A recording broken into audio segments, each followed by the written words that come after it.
Classes in session. Everybody, welcome to Unlearn 16 Classes in Session. Today, guys, I have Dean Blundell. And for those who don't know, who didn't catch it, we just spent an hour and 15 minutes on his podcast right before this. He dropped it on Monday. I dropped mine on Tuesday. So if you haven't listened, pause me right now, for the love of God. Go back and listen to his, and then come back and listen to this second half of this let's be honest, very enthusiastic, interesting, and a slightly controversial podcast topic. How you doing, Dean? And I'm going to let Dean tell you where you can find him and where you can get all that information. Otherwise, I'll mess it up. Well, I don't know if you will. For everybody, I'm great. Thank you for asking. We're on hour 2, as you pointed out, Dean Blundell Show. You can get that anywhere you get your fine podcast, YouTube as well, Crier Media on YouTube. You can also get us at Crier Media, which is at crier.co or crier.ca. That's our ecosystem. We've got about 140 podcasts in our network. We've got lots of people doing daily content, accountable content, fun content. It's infotainment, but appealing to people that have the ability to reason. That's kind of where we put it. Having said all of that, I find it a little rude you haven't offered me or invited me to be a part of your 140 podcasts on Crier Entertainment. I mean, look, I haven't gotten to the end of your podcast yet where I was going to hit you with it. I totally have it written down here. Right, as invite Joe to join the Crier Media Network. Do it right at the end, and I'm not even kidding you. That's what it says. Listen, guys, we've spent an hour. I'm not going to recount anything we've just talked about, but I'm going to jump right into subjects that I love. All the stuff that we already talked about was all education and a lot of my TikToks and stuff like that.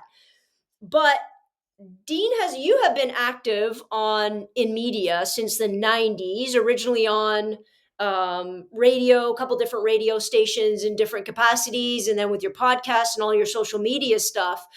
But you've been labeled, I don't know if it's a self-label or you labeled yourself, a shock jock, which, by the way, I don't know why I hate those two words together. I hate saying it. I don't know why. Very, very much in the element of what's his face. What's his name? The other shock jock? Oh my God, that's it. I'm never going on his show, am I? No. Howard Stern. I think this is the guy you're talking about. Yeah. Howard Stern. Would that be your lane?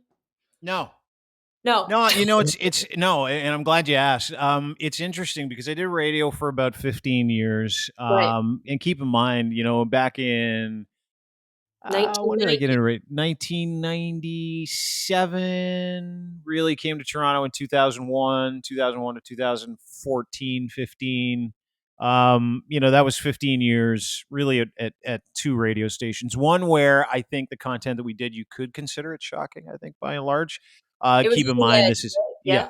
Yeah. It was when I was at the Edge. So I came back I'll take you through my story. Yeah. Graduate from the University of Calgary, absolutely zero desire to do anything that required work. Got a job offer to go do a morning show in Fort McMurray, Alberta, Canada. I know where that is. Totally was like, I'm in. Went up there, did a morning show out of the gate. Really enjoyed the theater of it, how you could interact, and I put a ton of work in it. Became a student of radio, and ended up loving it. And so 6 months into that, I get a job offer in Detroit. I go to Detroit for 3 years, and then 3 years after that, I find myself in Toronto doing a morning show at a very serious radio station called The Edge. And back then, it's like the biggest radio station in Canada. It was the only prog alt rock station in Canada. It was like a market leader, had a worldwide reputation. And so when you're in our industry, I don't know what it's like in teaching, the zenith or the pinnacle of that industry was doing mornings in Toronto, right? So, sure. At 28, coming from Western Canada, I had this morning show in Toronto. I did that for about 14 years. Got fired for talking about something I'm sure we're going to talk about. And yeah, absolutely. And then went and did sports radio for 2 years. Absolutely was unhealthy, mentally in a bad place. And have not done radio since because 2 reasons. One is, it just doesn't apply to me. I don't understand it. I'm not here to deliver someone else's messaging. I'm just not. and my convictions have changed, and I've changed, Sure. and how I feel about what's important and my responsibility in communicating has changed. And so we started Crier Media a couple of years ago. I had a blog originally when I left radio. It was just deanblundell.com. That morphed into a bigger opportunity because we started to actually bring different people into podcasts, and everybody wanted to kind of, use what we were doing. And so we grew to this podcast network of 3 different companies, about 140 podcasts, and bit of an agency in there as well. So yeah, I mean, along the way, was I a shock jock? I guess. I mean, but did I feel like that was my intention? No, we were just doing radio that they paid us a lot of money to do. So did they control your content? Yes and no. They tried. No, well, the question is, and let's talk about, like, because I go through your Wikipedia page and sort of look at, some of the things you got in trouble with. You got in trouble making derogatory comments about women, violence against, you appeared to support violence against, like, this is what Wikipedia says, right? Read it. Uh, Yeah, read it. What does it say? Let's so get it to it. says No these fear. included complaints about sexually explicit discussion, vulgar terminology. What did you say? The word penis? What did you do? Used in a Probably. comment on the sexuality of Justin Bieber. How dare Yes, you? Anna's going to tear you a new one. I know. Derogatory comments about women, comments that appeared to support violence against women. You got a 1-day suspension because you appeared with the Jackass cast and peed on the floor. That's Yeah, nice. I didn't pee on the floor. Steve-O peed on the Of floor, by course the he way. did. Well, isn't that what he does when he goes places? Duct taped around somebody's private parts. That's Yeah, interesting. That's got to I hurt did. coming off. You were sued for defamation by Linda Jackson, the mayor of a Toronto. So I don't know who. Oh, Vaughn, because you called her a fraudster, and you called her a fat pig. I did. Dean, Yeah, I did. I was the mean. first one's fine. Shirley Phelps, in exchange for the Westboro. Oh, so you're yelling at the Westboro Baptist Church. I'm not even going to talk about that because go ahead and yell. Yeah. Um, you mocked the death of a hockey player Yeah. because you see, and this is what I want to No, talk go about ahead. Yeah, here on yeah, my please. podcast. No, listen, I Because, got to tell you, I have no fear from any of this stuff. So well, please no, deliver it. listen, it's going to go in line with, are we allowed to be funny? How funny are we allowed to be? What is comedy? What isn't comedy? What hard lines are we supposed to draw? Because you said something to the effect of him not being around anymore was preferable to actually living in Edmonton. Edmonton, yeah. Listen, Yeah. I don't know.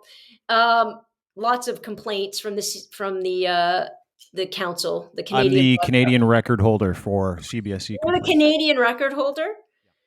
Um, a sexual. Oh, you got in trouble. Oh, you got in trouble for messing with the jury.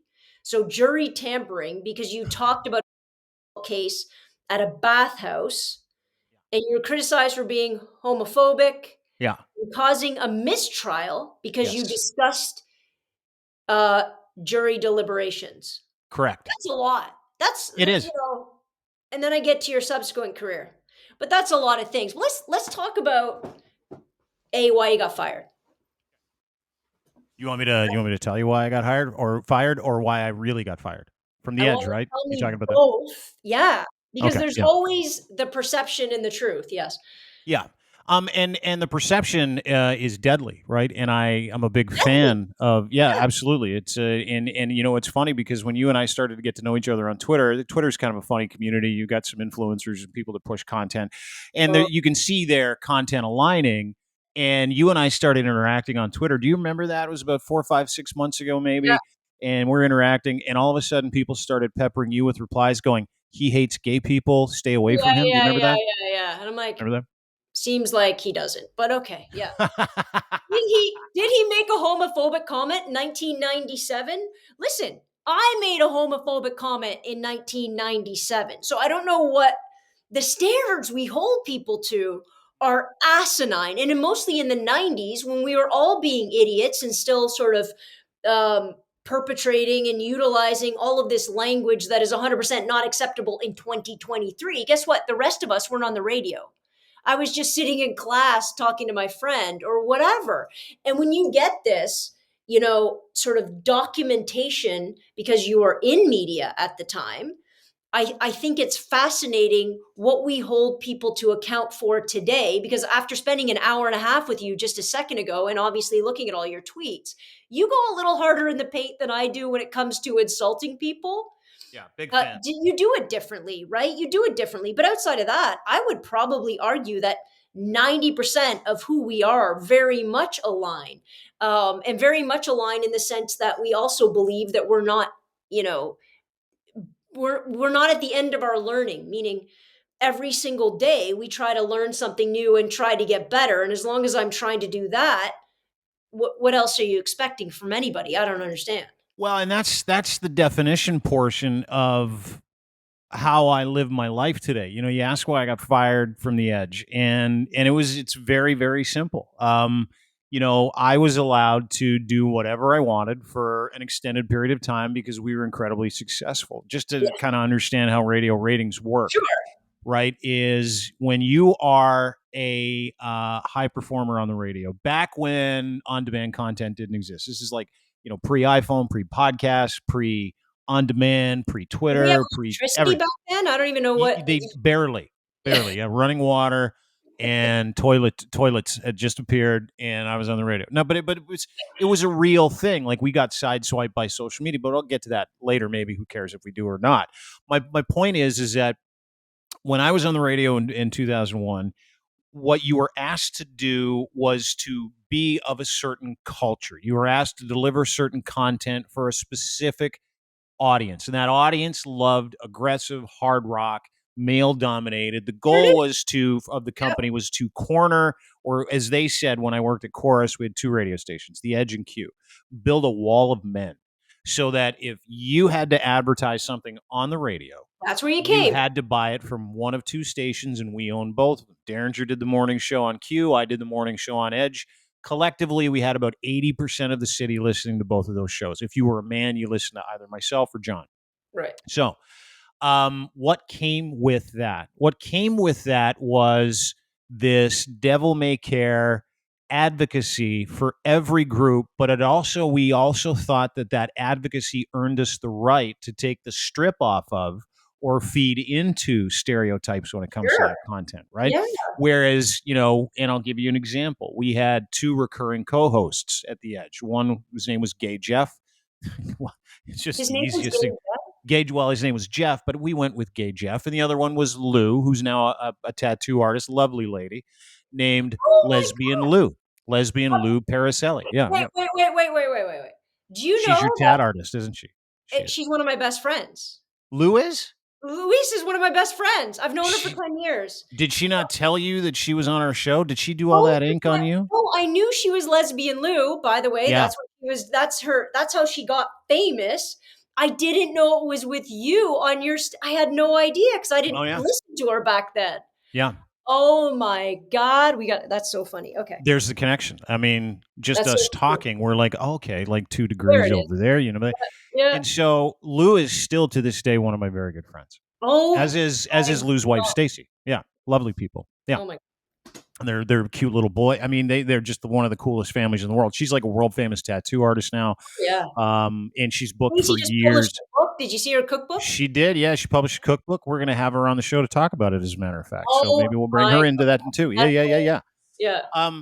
So we always stood up for, you know, gay rights in every Right. capacity. Keep in mind, this is pre, you know, Alphabet Army. This is When it was pre. cool. Yeah, Yeah. yeah, yeah, yeah. It was like, hey, dude, we're open, we're accepting. But because of that, we thought, hey, we get the right to the jokes too. We get the Sure. right to the stereotypes too. We get to have fun, and we get to be a little saucy and a little Sure. creepy, and we get to feed into those stereotypes. Because if you understand, if you're of my age, you understand that that was comedy back then. Yeah. If you advocated for the people that you advocated for, if you meant it, you also got to have some fun, use sarcasm, and all that other shit, right? Absolutely. That's And there's lots of how. good comedians today that still believe that, right? You look at Sure. a Ricky Gervais or a Dave Chappelle, like they would still say, like they've well, Ricky Gervais hasn't changed a thing. But some people would say, I don't want to change what I do because Mhm. that's still funny. That stuff's still funny. Talking about stereotype is funny Mhm. because it's stereotype, not because I necessarily stand behind it and want it to be like that forever. Sorry, go ahead. Correct. Yeah. Correct. No, so so that was just the tenor of who we were, and very successful. Did it for years. We were super supportive of gay pride. We were super supportive of Pride Week. We went to the events and we celebrated with the community. We were truly inclusive people. So fast forward, I don't know what year it is, maybe 2013, 2014, can't remember. Our producer, Derek Welsman, is asked to be on a jury trial. He's asked, and he becomes the jury foreman of the said trial. And in this trial, a man was being charged, and the trial was about him drugging, sorry for the language, four other men in a bathhouse over the course of a weekend. They had him charged. He exposed them to AIDS as well. This is all documented over the course of the weekend. And Oh, the trial wow. was very sensational. And we weren't Right. allowed to talk about it while Derek was a jury foreman. So we didn't do anything. You know, we lost our producer for like 2-3 weeks. And when he came back, we asked our management at the time, station management, we're like, hey, can we talk about this? Because the 'Cause you trial's over. Guy was found guilty, 5 years. He was sent to oh, fun. jail. Yeah, yeah, Okay. yeah. Can we talk about it? And they're like, yeah, for sure you can. And we're like, okay. So we go on the air that morning. Derek's back, everybody. How's being on a jury trial? And so he explained in gory detail what the Right. trial was about. And to this gentleman who four people against their will over the course of the weekend, which was proven in a court of law, um, we said, and I said, it sounds like you've sentenced him to 5 of the greatest years of his life. Now, keep in mind, I'm a fan of street justice, right? Big fan. And if anybody had ever to somebody and were found guilty of it and they got sent to jail, I applauded that for years. Well, I guess, turnabout's good play, fella. You're going to be someone's Right. pocket for a Right. long period of Yeah. time. Yeah. That's just how I am. Yeah. So 3 months go by, and all of a sudden we get called into our boss's office. He said, listen, we've got a problem. And I said, what's the problem? And he said, you guys are homophobic. And I said, excuse Now me? you are. Sure. I Yeah. said, what do you mean? Like, keep in mind, we didn't hear a word about that break. No one For talked about 3 it. No one, months. it Yeah. was just for 3 months, like just in and out, like any other break. He said, well, we got a letter from the lawyer who lost that trial, and she's alleging that Derek was predisposed to homophobia, which is why he talked about the trial. And they have taken this. She took this to her friends at the Toronto Star, Jesse Bruiser, Jesse McLean, David Bruiser, and they're now writing articles and they are chasing us down to ask why you guys are homophobic. And I go, what are you talking about, homophobic? Well, So they because you're create alleging the that narrative it's to get a mistrial. Yeah. there you go. Yeah, exactly. So that actually worked. They Did they did an get the appeal. mistrial? Absolutely. Yeah, they made an appeal. Said based on the fact that the producer is homophobic. Keep in mind, Derek's blind and one of the nicest people you'll ever meet, and one of the most inclusive people you'll ever meet. And he Right. didn't And you're say the one anything that made the homophobic. comment, by the way. You Correct. I was the you person that made the for him, comment. you made the yeah, okay. Correct. Yeah, they made the comment about sounds like you've sentenced this to 5 of the greatest years of his life, Wow. and that got turned into and parlayed into a series of other things that I had said on the radio over a 15-year Sure, yeah, career they where were they gonna bring just it all up. Yep. let's bring it all in. Yep. And then our company hired Chorus Entertainment, which was the Edge back then, hired this group called Navigator. Okay. Navigator is hired. They're a risk and damage mitigation company. They are hired to do things like paint over, write articles to basically They're disclosed. assuage a personality or to spin something and to destroy somebody. So they paid Navigator hundreds of thousands of dollars. They went to work writing articles about how I was homophobic because the Edge knew that I was probably, and I had already had other job offers after I got fired. Like the day I got fired, I had 2 job offers. Right. The goal was let's just try and destroy his reputation over a course of period of time, and they did. They effectively did. They turned me into being a homophobic person who, and I'll tell you something. I don't talk about the effect that had on me, but I boy, oh can't boy, yeah. I mean, 5 years later, no, not even. I would say 3 years later, I was diagnosed with alcoholism, extreme PTSD, first anxiety, depression, and severe anxiety. And Wow. it was all in relation to the A public huge outcry, the loss of the foundational reputation, what I thought I was. And that gets into wellness and a whole bunch of other stuff. But Cole's notes, it's why I got fired. wow. Did the mistrial did they do a retrial then? No, they just declared a mistrial. So he got off altogether? Well, I think he did some time in jail. I think the appeal took a bit, Wow. but yeah, yeah, yeah, yeah, yeah, yeah. That's like, I mean, your story and that injustice and that spin and that all of those things. And then the fact that that changed the legal outcome of somebody going to prison for 4 different people is insane. And that's And all that's spin. n- It's and all that's spin. never and that by the way, that's never talked about, right? Yeah, of course. The idea that a walks free because they were able to hide under some kind of cultural lie, right? Or reputationally damage somebody so that you could derive some kind of legal result for legitimately a convicted. Yeah. And now when people take that article, when I advocate for the LGBT community or whenever I talk about anything of substance, someone will take that article, a hater, a bot, a troll, someone who doesn't like me, Oh, and they'll yeah, and they'll just literally just throw post, it on. post, post. Sure. And those articles are full of legitimate bullshit. Like, Mhm. they were paid for by my company at that time. They were paid to a guy named Jamie Watt at Navigator to create those articles. Right. So yeah, I mean, being canceled in front of a country isn't fun. It has some mental implications. That's yeah, of course it does. Of course, and especially canceled for something, there canceled for something you believe in is one thing. Like you're actually like, well, yeah, I stand firmly opposed to the LGBTQ community, blah blah blah. But to do it and to have it in that capacity about sort of manipulation and context and all of those things, I can't imagine it having anything but a like just a life changing moment. Like I can't. Yeah, it was. And it's interesting because you can do two things, right? I think when and fair or unfair, like I earned a lot of those stripes, right? I was not a perfect broadcaster, to say the least. Well, listen, and I Um, think that's important to talk about too. sure. What was acceptable, what was cheered on, Hmm. what was the greatness of the time and on late 90s, early 2000s, television, radio, all of those things, what we encouraged and what we gave accolades to.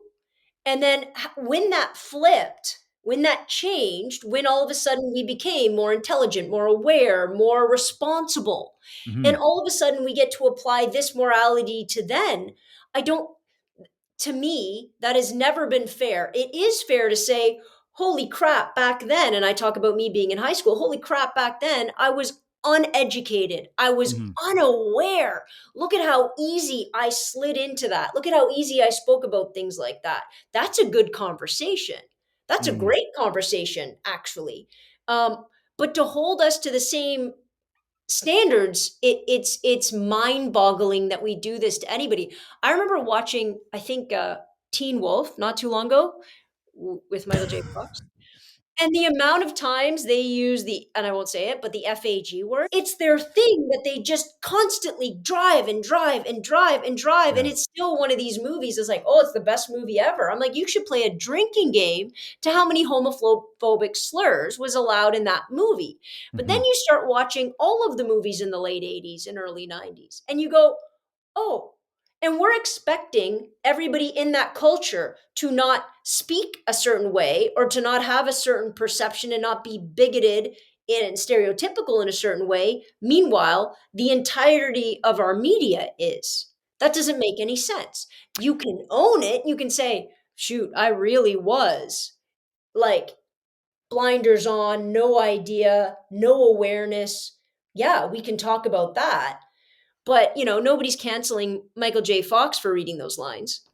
No, but we've seen it happen, right? Like we've seen people get canceled for things they've said and done 20, 30 years ago. It was all the rage about 2, 3, 4 years ago, right? John Wayne got taken to the carpet for a bunch of racist tropes that he espoused back in the 40s and 50s, and everybody was trying to cancel John Wayne.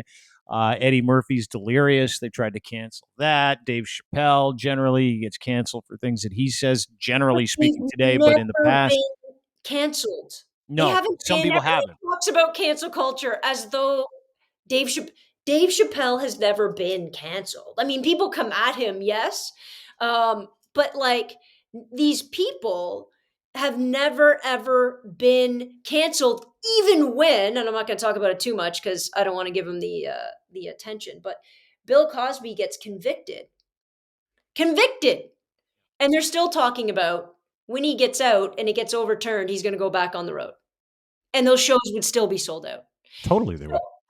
Who's getting canceled over here for stuff? This idea about this big cancel culture. I there's a lot of bluster about it, Mm-hmm. and then it kind of goes away, especially when the bottom line is how much money are you making? And I would argue this, Dean, that back in that time when they decided that you were going to go, this was the caveat, this was the reason, this was the thing they could manipulate in that time, in that context, in that culture. Why? Well, because you used to make this much money, and maybe now you're making this much money, and we want to get rid of him because he cost us a lot of money, and now this is the way to do it.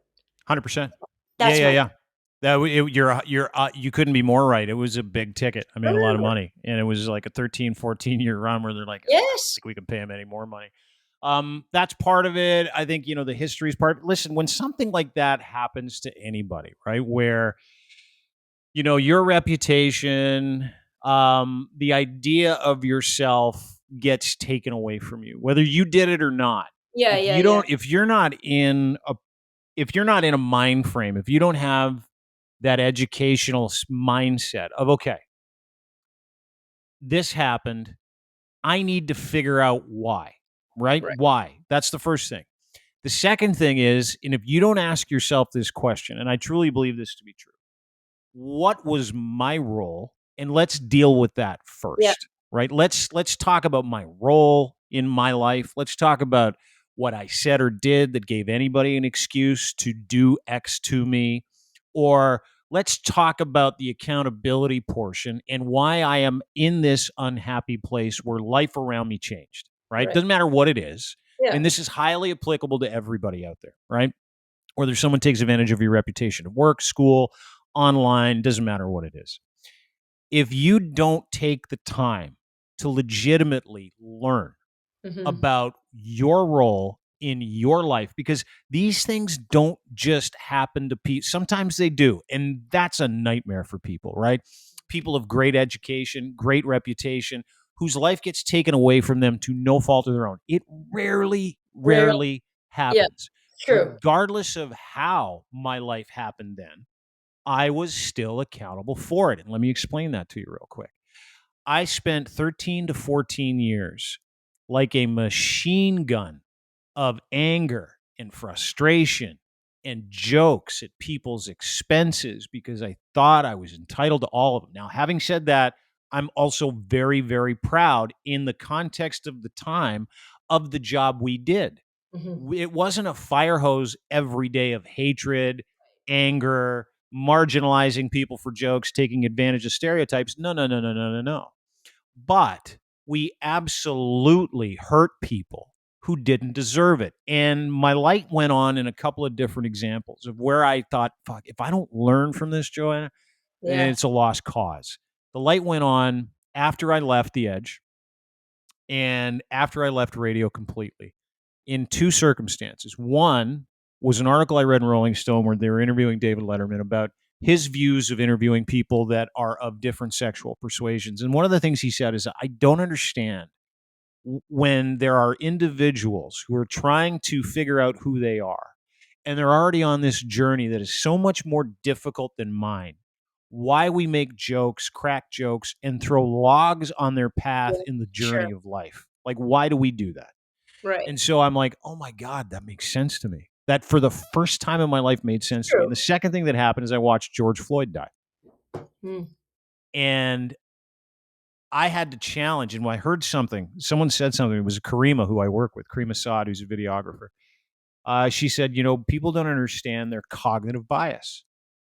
And I said, explain that to me. Mhm. And I knew what she meant, but I wanted to hear her explain it. Yeah. And she said, we grow up in these environments where we develop these cognitive biases that literally affect us in ways where we don't even know that they're Sure. affecting us, the ways that we think, the way that we feel. And she put it to me this way. And she said, let me ask you a question. What would happen if you were walking down the street by yourself and a group of 5 black men were walking towards you, Mm. what would you do? And I went, oh my God, I get it. I totally get it. Yeah. I get it. I've got these preconceived notions that are so baked in Yeah. to who I am that I think that these jokes are okay, or some of these things that I say, I'm entitled to say them because my right to hurt people stands above, which is cloaked in my right to do what I want. Free speech, by the way. That's how Sure. they cloak it. I can hurt anybody I want because it's my right to free speech. Mhm. Well, I don't have the same convictions I had back then. My convictions today are a result of conversations that I've had, leaning into what I think was unfair and ruthlessly figuring out my role in all of it and how I can be better going forward, regardless of how fair or unfair I think that event was that Right. drastically changed my life. Right. I needed to respond to it in my best interest. And in that case, it wasn't about getting angry, wasn't about exacting revenge, because the best way to be better and the best way to win is to beat them, is to enjoy the process. It's to find out what is right and what is wrong Right. and ruthlessly do those things. And so over the past 3, 4 years, 5 years, that's come out of my advocacy, right? In the advocacy of inclusion. Mhm. Not the crazy stuff, the ultra super open, as they refer to it, and I hate the fact that they do, ultra woke stuff. I want to It hear. is We'll in, go through that list. We'll yeah, put the yeah, yeah, ultra woke on the side because we'll come back to that. yeah, happy to. But that was my journey. And so, like, and I believe that to be the best way to live today. And again, we talked about it on my podcast earlier. As someone who really values the virtues and the values from Stoicism and the philosophy of Stoicism, my job in this life gets run through one filter, and that's to be of good character and acts for the common good. And listen, mocking someone who's literally having an existential sexual crisis, mocking someone or joking about the skin color that belongs to an individual who walks into a Shoppers Drug Mart and gets followed into the hair care section because of the color of their skin. Right. I challenged those things. Right. And those things, to do those things is not of good character, and it is not for the common good. To advocate for that understanding and to challenge people's cognitive biases, that's what I'm here for now, because that fits in to the values and the virtues that I live by. I think that's amazing. Are you frustrated? Because as you're talking about this and explaining what Q was in that time and explaining how they curated it and what it was, how it was hyper masculinized and focused and whatever, because I'm sitting here and all I can think in my head is Matt Walsh, Jordan Peterson, Ben Shapiro, and the little what's their media? True Oh, North. Daily Wire, is that it? Mail. Thank you.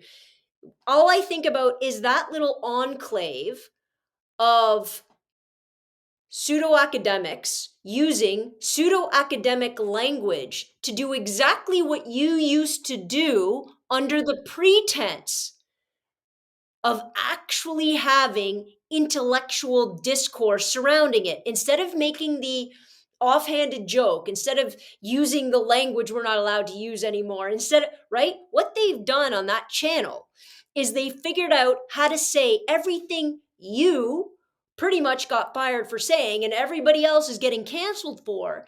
Yet these men have figured out a way to rage farm Mm.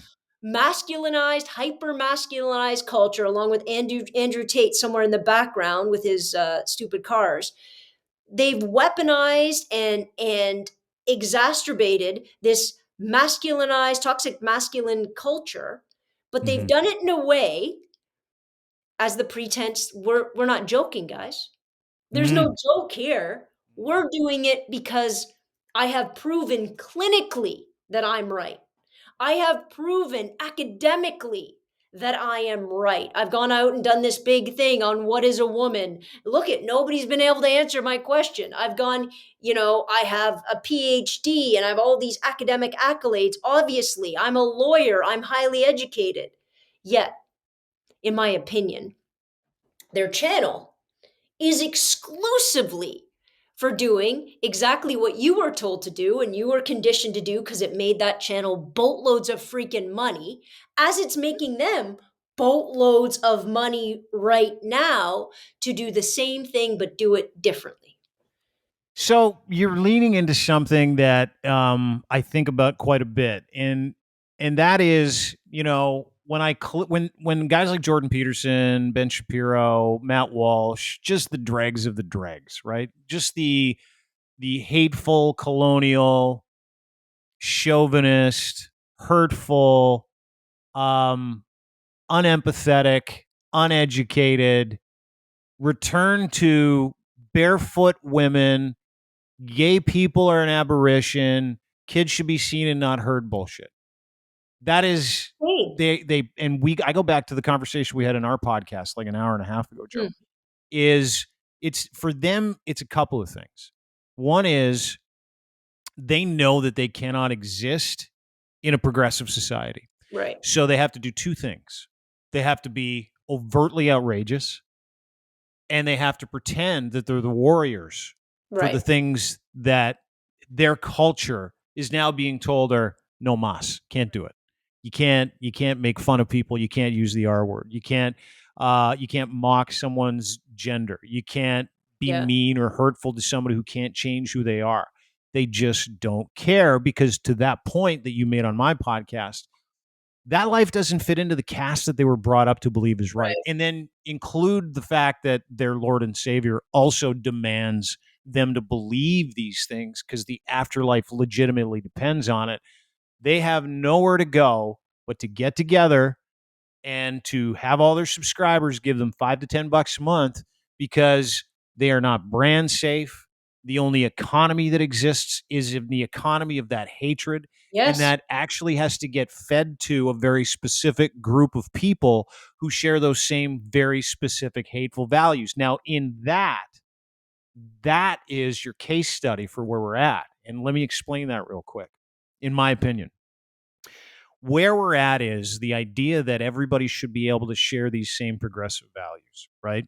We can't. And we can't for two reasons. We can't because a certain segment of society doesn't have the gray matter or the intestinal fortitude Mm, to understand why we need to progress. And they're also afraid of it. And so that fear creates this so circle of stupidity and yes, hatred, yes, where that actually serves a purpose for a certain culture. But that culture, if you think about the hatred and the cruelty and the anger towards the LGBT community, or the idea that a woman should not be the head of any household, which is biblical in nature, if you think about the exclusionary attitude of that group right. and the hate and the vitriol that they deliver that messaging with, it's unsustainable. Like, you talked about the last gasps of the pushback for Yeah. This progressivism. is it. Oh, this is the big This one. is it. Yeah. I mean, you're 100. seeing it. You're like, this is not lying to people about their existence, Yeah. yelling fire in a movie theater when there is none, over and over and over again, becomes old. But it Mhm. it also becomes tiring. It also becomes disingenuous. And so the sustainability of being authentic, right? They're duplicitous. The authenticity of being authentic in your progressivism, that's the future of content. Can you Mhm. have fun with it? For sure. Yeah. Can you poke fun at different stereotypes? Absolutely. I'm talking about the vitriolic Yes. hatred Yeah, sure. of There's of intent. certain individuals. Yeah, the intent of it. Yeah, absolutely. The intent. And it's funny with the intent is that I and that's another it's the only difference with these men, I feel as though, again, it's their pseudo intellectual sort of capacity. It's the way they've set up this idea of, well, we're coming at it from an academic standpoint. Therefore, we're not joking. We're not using we're careful with our language. We're careful with how we quickly demonize and create, you know, sort of inherent moral value and ethical value to different things. And I think it gives the people, let's say, that either have chosen not to become, let's say, higher educated, or haven't had the opportunity to become in a higher educated kind of mode. And I don't mean that by just going to university, by the way. I mean that, but we can access a lot of education. They've given this language and the language of academia for somebody who doesn't understand it, gives it validity it doesn't deserve. It's kind Sure. of like when you see a guy come in with a $3,000 suit and all of a sudden you give him credit, you give him credibility. When there's nothing about the way that a person dresses that should either grant or take away credibility of who they are and what they can do, but we do that with our bias every single day instantaneously, and everybody can say, no, I don't. Of course you do. um, but we're doing that with language and the Mm. language they happen to use and their ability to formulate sort of decent arguments, but resting on faulty premise, um, is able to convince a bunch of people, oh, I used to think that I was just a bigot, but these guys can't be bigots because they're this educated and they have this much money and they And have they this go to much this church. credibility. Yeah. Therefore, I'm not bigoted. Mm-hmm. You know, I've been being told because of the other push, the progressive push, that being a racist and a homophobe and a sexist hasn't been good for years. Now these guys are saying, no, no, no. Yeah. It's bred into us. It is genetic. It is the natural order, and we are going to prove it to you by using all of these terms that nobody really friggin' understands. And I think it's such a dangerous power. But you're right, it is losing force. Mm. Jordan Peterson is about to self implode. I mean, he made a comment, and I'm not going to step into the Israeli Palestinian conflict, but he made a comment that was just gross, regardless of where you stand. And he said, "Unleash hell or give them hell." Very Netanyahu. Yeah, Ben yeah. Shapiro, yeah. And now watch him walk that back. He's been like, because Touched because his subscriber base. It touched his bank account. He lost a whole bunch of those Sharia law guys who love Jordan Yeah, Peterson. Yeah, all yeah, of yeah. the Muslim men that he has been talking to and talking about religion and talking about their connectivity to and where they Mm-hmm. find commonality. All of a sudden, I haven't seen him. I mean, he didn't push back because he got when he started screaming about pronouns as though it matters and forced speech. He never had to walk back that because there was nobody in there that was ever going to listen to what he had to say. Well, Yeah. now he has to. Isn't that Now isn't he's that really amazing? now Isn't he's that really up against it. So I've yeah. seen, interviews and stuff like that whereby he's like, oh, okay. And I'm gradually going to just step back out of this. Whereas a guy like Ben Shapiro doesn't have to because he's firmly entrenched in, he was never trying to forge alliances outside of his Mhm. particular background anyway. So he can comment So all he can I wants. can I give you let me give you an example of something again. You're touching on something that is strategic for that culture, right? Russell Brand. Oh, You know, yeah. when Russell Brand 4 or 5 years ago, not doing movies, not doing comedy. I'm gonna do some content online, Yeah. and he literally went to work, like Jordan Peterson went to work, and the Daily Caller went to work, and Ben Shapiro and Matt Walsh and Jack Posobiec went to work, creating an audience, creating an army of people who also doubted everything, Hmm. right? And also hated the government Hmm. and also hated gay people and also wanted their wives to be at home making stew as opposed to going out there and getting an education, all that stuff that really stood up for those traditional roles. Now, it's fascinating because when you feed into the conspiracy theory and listen, if you're going to militarize a group of people, you need to militarize a bunch of soft brains. Yeah. Yeah. Yeah. And a soft brain believes in things that do not exist, which is by and large why you see the extreme right tagging into certain faiths, no matter what your faith is. And so when it comes to Jordan Peterson screaming, BB, give him hell, telling basically Israel to turn Gaza and the people in it, vaporize them, get rid of them.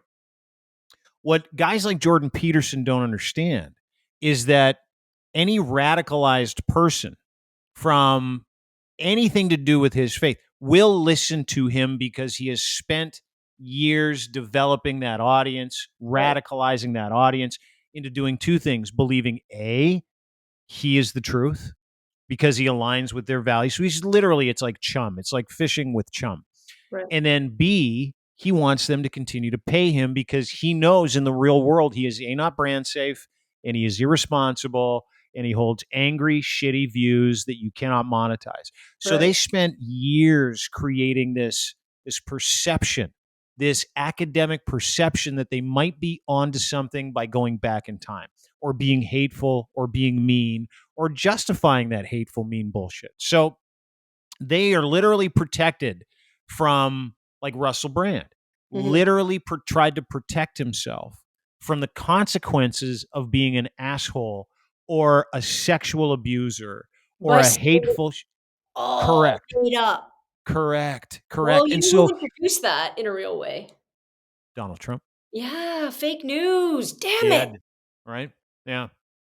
And it's Yeah. not, look, and an irrational person says, it makes rational sense that news and that there is manipulation, there is coercion, there is level of censorship and propagandizement, like all of that exists.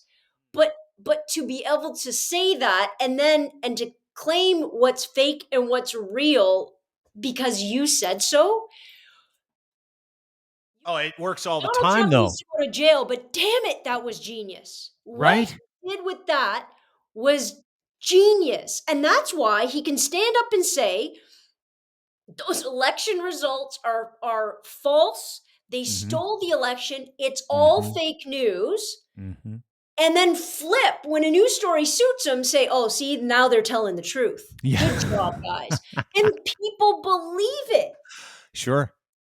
Yeah, sure. If And that is why you have the Daily Caller. That is why Yeah, you have Telegraph. That is why you have sure. Fox. That is why you have Newsmax. That is why you have True North. That is why you have Rebel. Yeah. We live in a time where citizen journalism can be considered journalism, right?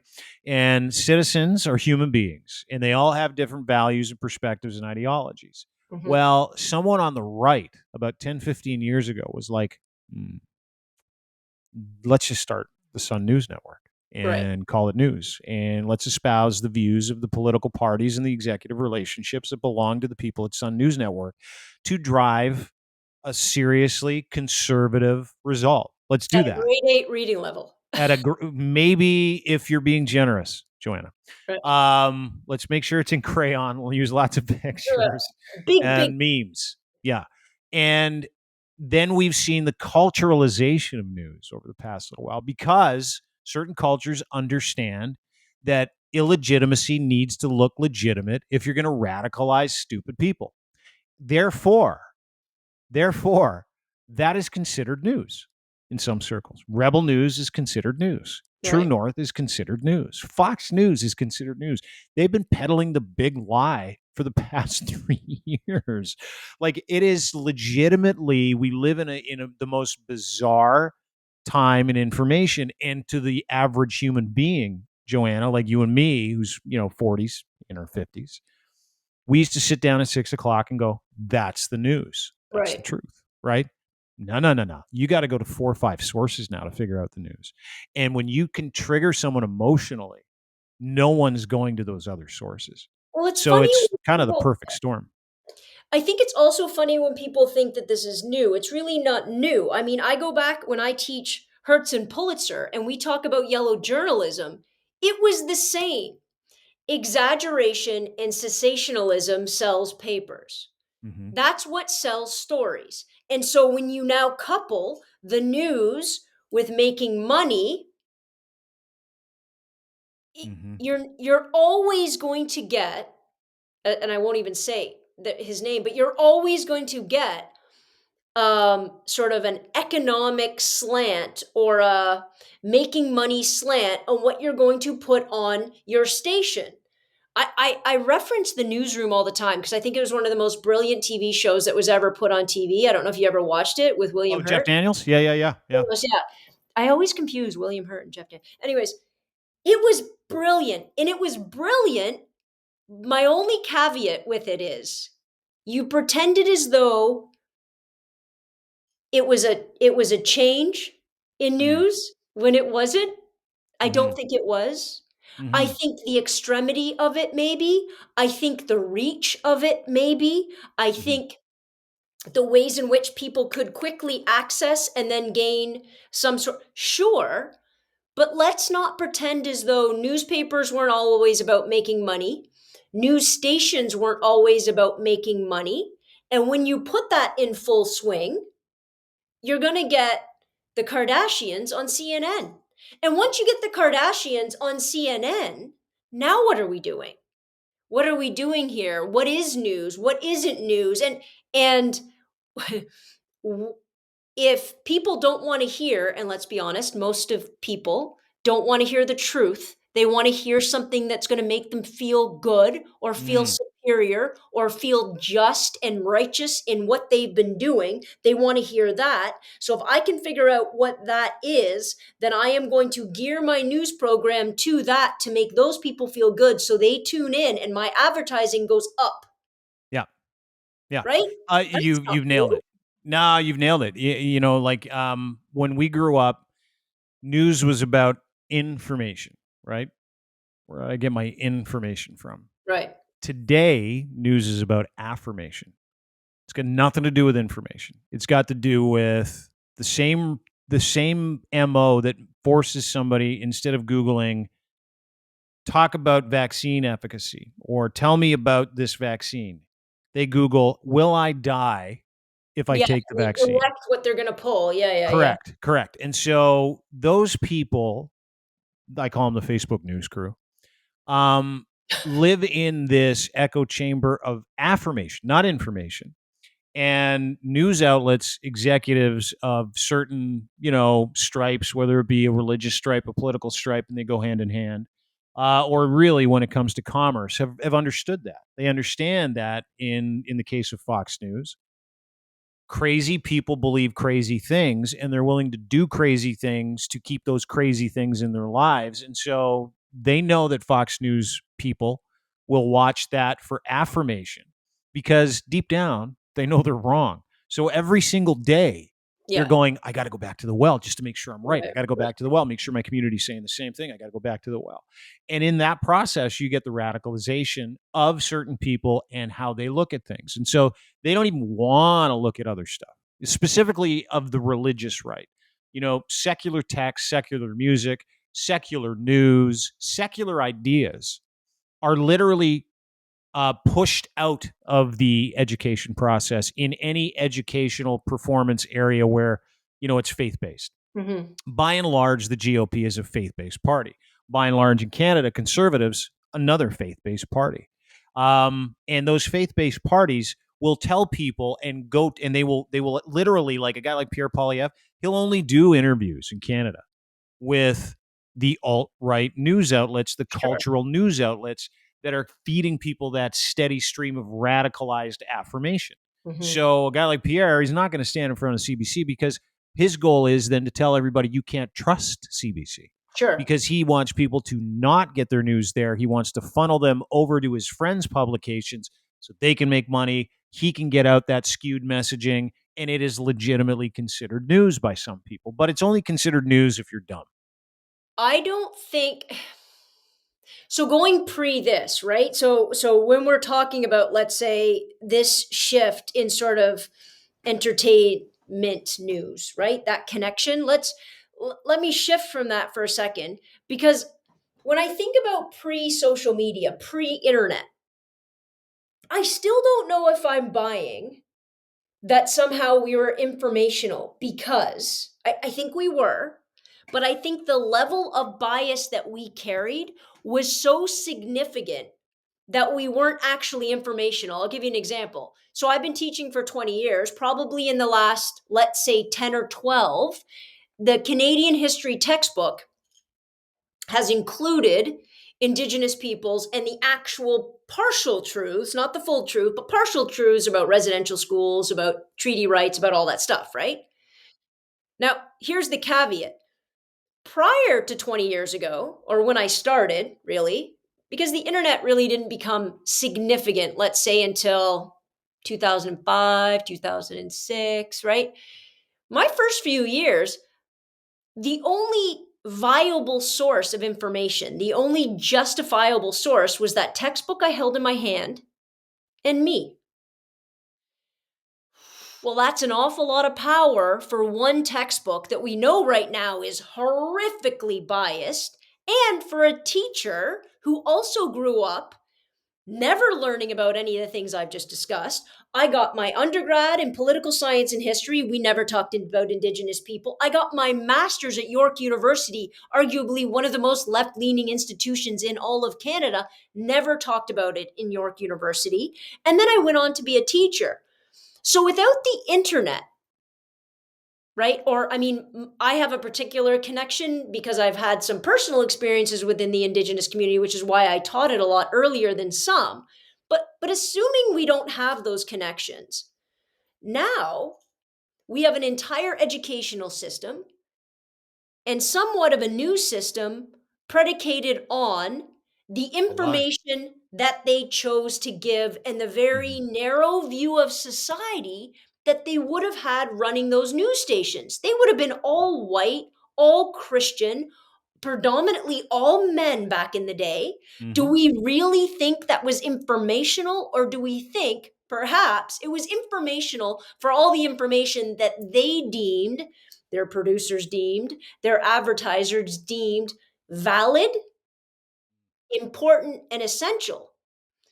So I don't know. Like now Mm. we have Fox News, Rebel News, we have these idiots over there with Jordan Peterson, we have all these different things. However, my students can get in their phone anytime they want and find out something that contradicts everything. That is the change. So you Mm. can try to control. Do I think there's fake news? Of course. I think every You single think thing. we've always had it? Yeah. Yeah. Yeah. I You just know, think we pretend we didn't. and you know what? And that's a solid point that doesn't get made. Like we seem to think that we come from this nostalgic time when the news we got was literally the truth, right? Well, Yes. listen, I didn't know about residential schools until the last 5 years. I'm 50. That's what I'm saying. And I didn't know about the horrificness until I talked to the chief of the Bear Clan about his experience in a residential school in Brampton. I didn't, or sorry, Brantford. I did not know No. that the Catholic Church, the Anglican Church, the colonial Christian, religious, Judeo Christian values that established Canada brought smallpox blankets over here to murder as many, to try and wipe out an entire culture. I didn't know about those things until the internet told me that it was okay to ask those questions. And And then, gave a and what, voice you to know what I was, people. do you know what I was taught in elementary school? Pilgrims landed at Plymouth Rock. Sure. We were welcomed by the natives. They Had gave us dinner. some corn. We had a dinner. We taught them to read and write, do some farming and They medicine. loved us. They taught us how to hunt buffalo, and everybody's happy. Everybody's so, Sure. and I grew up in Alberta in a small town that was literally surrounded by reservations. And I'm like, and I remember saying to my dad, one time we were golfing, and there were some indigenous gentlemen that were passed out on the golf course. Um, and I remember saying to my dad, "What's the deal?" And he's like, "Oh, you don't know? Indigenous people can't handle alcohol. Right. Like they have no idea, and all they do is drink because they Right. don't have a gene that Sure. says you don't have to drink." So, like when they started drinking, they couldn't stop, and that's all Indigenous people. Right, This right, is in right. 1980, Sure. maybe 81, Oh, and I'm gonna tell I you a story that happened not too long ago with a sure. parent of mine. Go ahead. No, no, no. No. But to your point, that was in our textbooks too. Sure. That was in a book report I had to do. That was taught to me by Mr. Hassan, my This fifth is what grade I'm teacher. saying. So we cannot possibly assume, and again, the notion of fake news is the sell, but the idea that it is always biased, it is always one dimensional. I say to my kids all the time, my very first lesson is always, I have the textbook that they have to buy. I show it to them on the first day. And I'm usually teaching like a history course, a society, you know what I mean? Very sort of all encompassing courses. So my history textbook from 1914 to 2000 is about 450 pages. So I put it down in front of them and I say, so this is the History 10 textbook, guys, 450 pages. I said it covers all of history in Canada from 1914 to let's say 95. And they go, okay. And they don't even question me. I say, do you think this textbook's biased? And the kids are smart enough to go, yeah, it's biased. It probably has some stuff. And I said, okay. I go, that's not the scariest part of this textbook. And they're like, what do you mean? I go, because you guys are all going to sit, well, you're not going to sit in my class and do this, but for most of the part, every kid is going to sit in a history classroom, study the textbook so they can get a 95 on the test and they can do well and move on with their day. I said, the most dangerous part of this textbook isn't the bias in it. It's the bias that has chosen to omit 95% of our history. That's the scary part. The scary part in today's news isn't when I'm given a piece of news that I assume that not to be biased. Of course it's biased, but I can question that. Mm-hmm. I can look up stuff very quickly and go, okay, was that right? What's the other perspectives? That doesn't scare me, and it sure as hell doesn't scare my kids because they're way smarter than most adults, and they're sure as hell smarter than Fox News. What scares me is what they don't choose to cover because we have no idea it happened. We have no idea to challenge it. We have no idea to get educated on it. It's the power of omission that is the most significant form of manipulative bias that is in our society at all. So parts of, and it's not to say you can know all history. It's not the point. But to know more is to know more perspectives. I say to my kids, listen, you have 50 kids that go to a party. When I say kids, by the way, I mean students. A lot of people are like, how many kids do you have? I say to my students, 50 kids go to a party, and you can ask all 50 kids to write you what happened at that party. You will get 50 different perceptions of that party. You might get some overlaps. And you might consider those to be more factually based about what happened at the party, but that's not the case. Sure, those are factually based, but I'm going to tell you, each of those 50 kids' perceptions are all truth for them. And if you put the 50 together and you listen authentically to all different 50 perceptions, you are going to get not to the perfect truth, because we never can get there, but you are going to get closest to the truth of what happened at that party. Now magnify it by millions of people and 200 countries in the world and thousands of years of human history. And you'll get a slight inkling of what I say all the time, which is very Socratic, which is the more I learn, the more I know nothing at all. Right? This idea that it's a never ending push to get to some idea. So when I advocate for diversity and equity, I'm not advocating we all hold hands around a campfire the way these right wing pundits like to stipulate it. I'm advocating for getting closer to the truth. And the only way you get closer to the truth is if you listen to more people at that table, any table. And will they have bias? Yes, we all do. And will they have a particular subjective stance? Of course they will. But the more you listen to, the closer you will get to an actual fundamental truth that you can actually do something with. And if you're working on a homogeneous culture and a homogeneous ethnic and cultural, religious, linguistic background, you are ignorant for it. You are. Because all you've chosen to do is be surrounded by all the people, like some people call it an echo chamber, but because it makes you feel comfortable, it makes you feel safe, it makes you feel, and we all like to feel right. But there's the flaw. So when I advocate diversity, it's not to be nice, it's to be smart. You know what? And that's, you see, and that's, I think you said something earlier about how we align 90% of that. Throw that in the 90%. The more you listen to people, it doesn't mean you take on their views, right? It doesn't mean, but it means that you've educated yourself as to what those views are. And then you can make that informed decision as to whether or not you agree with any of it. And to your point, you don't have to be nice. Like, I can legitimately sit here. David Parker, he's the head of Take Back Alberta. They just did this AGM in Alberta. We had him on the show last week. He is the person that we're talking about. He's highly religious. He's highly militarized. He wants to turn the clock back, not an hour like daylight savings. He wants to go back to 1932. And he got exactly what he wanted. He and I are texting this morning. What a terrifying year you just chose. 1929. 1931. I don't know. Just pick a year pre-1940.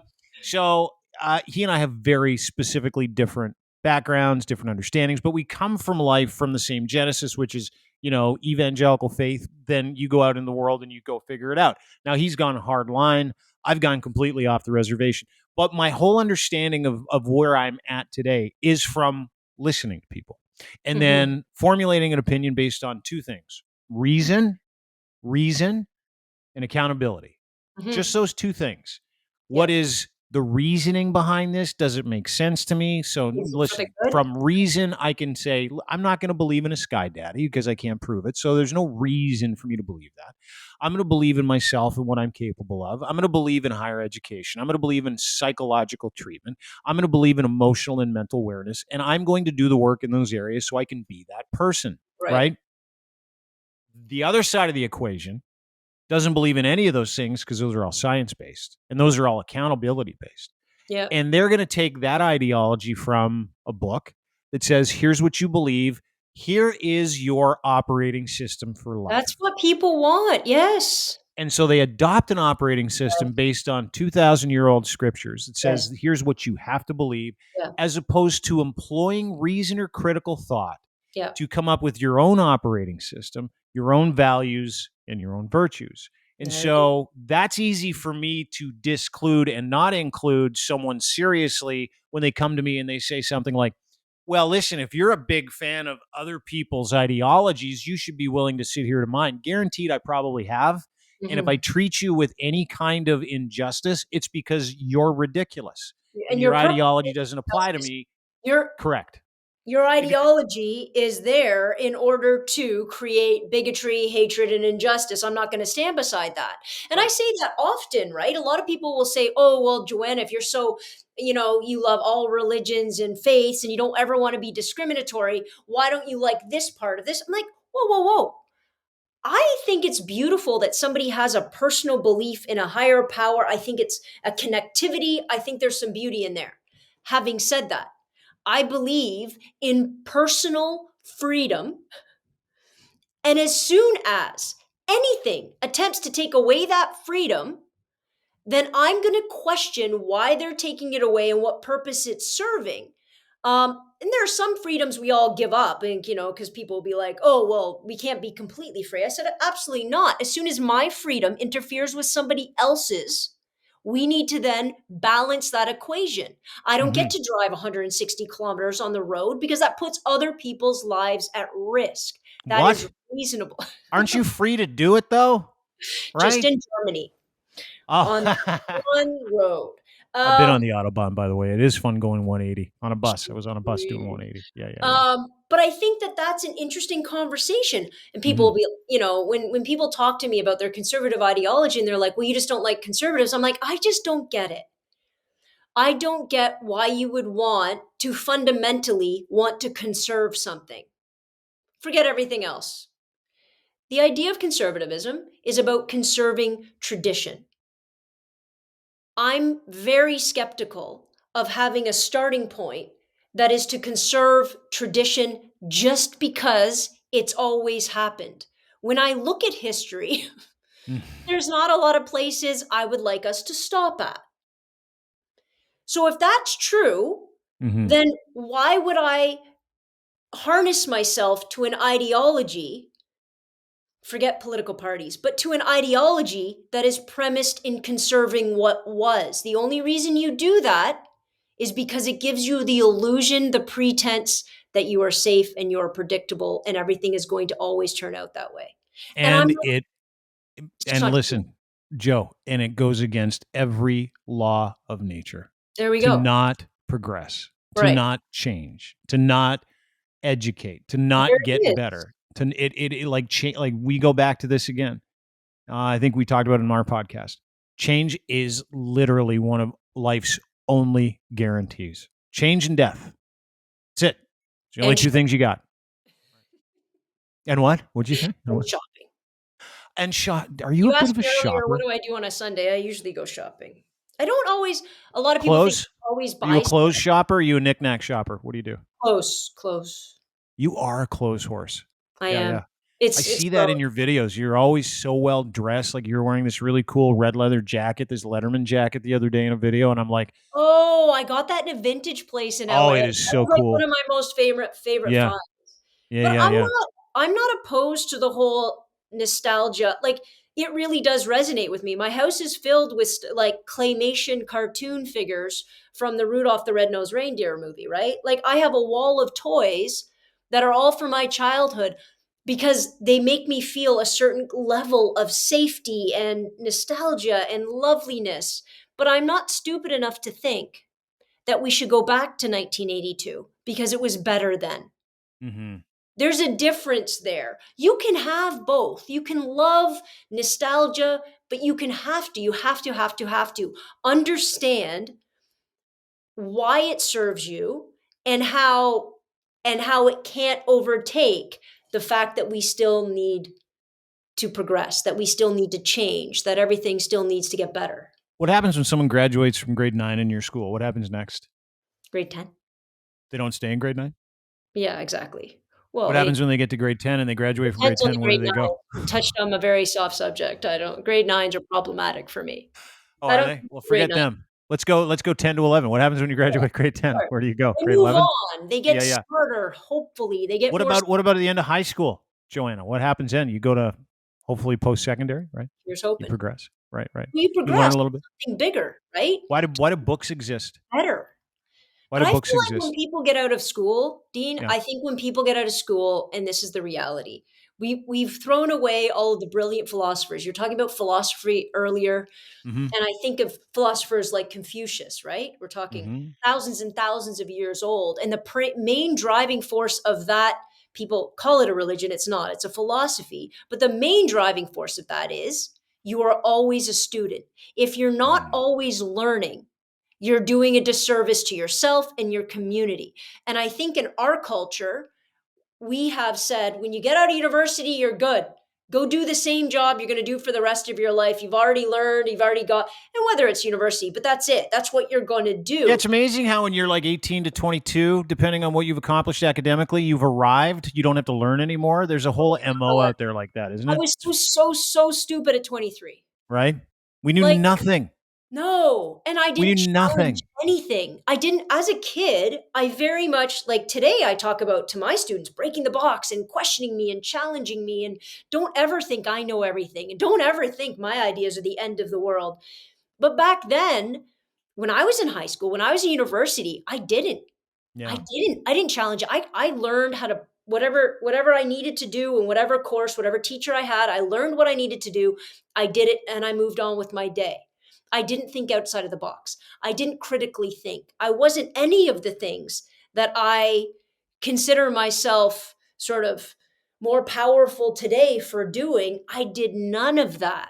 And partially Mm. because you were very much, I felt like back then, especially very much restricted by the resources you had, by the, whereas today, it's so easily accessible. You have no excuse to not get better in 2023. Never. You don't. And let me and I don't know how much time you have left, but Yeah, we're gonna have to do a part two at oh, the we end. have to. We have Yeah, to because I enjoy this. I enjoy heavy conversations about yeah, things that matter. Um so about 6 years ago, I needed to stop drinking, right? right, It was an important moment in my life where I could take a straight line from alcohol and draw that straight line to every negative thing in my life. How I right. felt about myself, my mental health, physical health, Sure. emotional health, Mm, family relationships, all those things. It was this coping mechanism where I could hide and numb and wouldn't have to get better at anything. I could just sit there, right? And eventually black out. Long story short, I go to AA. It's about 6 months in, and I'm militant about going to these meetings because it's like it's that or drink. And I couldn't drink. I needed to figure it out. There's a whole bunch of other stuff in there too: psychotherapy, getting a real diagnosis, getting put on medication, which I'm no longer on. Grateful, thankful for that. All of those things. To get better, I knew I had to do one thing, and one thing only: invest in that entire process. yeah. So 6 months into AA, I turned to the guy next to me, and I'll never forget it. We'll just say his name's John. And I go, so, when are we better? Like, when do we graduate? Right. What a great, yeah. And he looked at me and he goes, Never. dude, this is for the rest of your life. Mm-hmm. And I go, what are you talking about? Like, at some point, aren't we cured? Like, aren't we Mm-hmm. figured out? Aren't we smart enough at some point?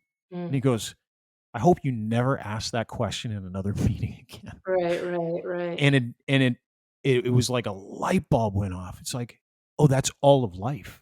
That's It's it. not just me trying to get on top of things or getting tools to deal with things. You're never Getting done. tools to deal with things in every capacity of your life is all of life. Mm-hmm. And if you're not willing to do that, if you're not willing to be curious about what that process is in your life, you will never get better. You will never learn. At You will anything. never be at anything. At anything. So that, I think, is a great place to jump off for It's me, amazing. because my chicken stock is literally beeping at me. Can you hear That's it in a the really background? weird statement to make. But Really yeah, sorry. I'm really sorry.